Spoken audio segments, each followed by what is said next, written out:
गौतम बुद्ध की कहानी। गौतम बुद्ध, जिन्हें सिद्धार्थ गौतम के नाम से भी जाना जाता है, बौद्ध धर्म के संस्थापक और संसार में शांति और करुणा के महान प्रेरणा स्रोत थे। उनका जन्म 6 ईसा पूर्व लुम्बिनी, वर्तमान नेपाल में हुआ था। उनके पिता राजा शुद्धोधन शाक्य वंश के शासक थे और उनकी माता महामाया देवी थीं। सिद्धार्थ को एक राजा बनने के लिए तैयार किया जा रहा था, इसलिए उन्हें हर प्रकार के दुख और कष्ट से दूर रखा गया। सिद्धार्थ का विवाह यशोधरा से हुआ और उन्हें एक पुत्र राहुल हुआ।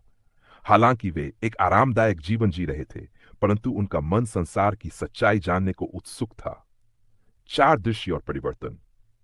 एक दिन सिद्धार्थ ने नगर भ्रमण किया और 4 दृश्य देखे।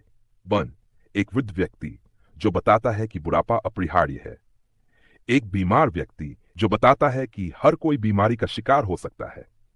3, एक मृत व्यक्ति जो मृत्यु की अनिवार्यता को दर्शाता है। एक सन्यासी जो शांत और संतोषपूर्ण था। इन दृश्यों ने सिद्धार्थ को सोचने पर मजबूर कर दिया कि संसार केवल सुख और ऐश्वर्य तक सीमित नहीं है।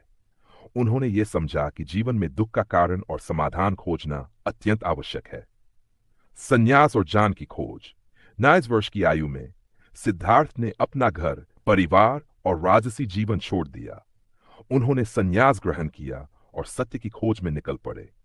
कई वर्षों तक उन्होंने कठोर तपस्या और ध्यान किया, परंतु उन्हें शांति नहीं मिली।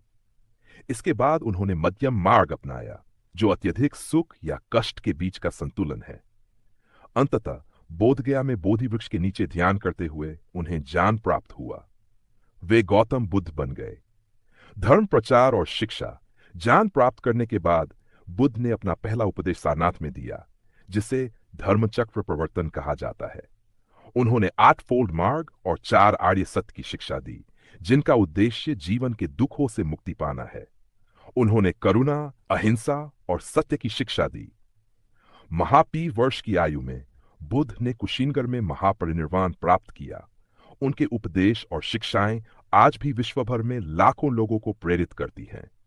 गौतम बुद्ध ने दिखाया कि शांति, करुणा और ध्यान के माध्यम से जीवन के वास्तविक अर्थ को समझा जा सकता है। उनकी शिक्षाएं मानवता के लिए आज भी अमूल्य हैं।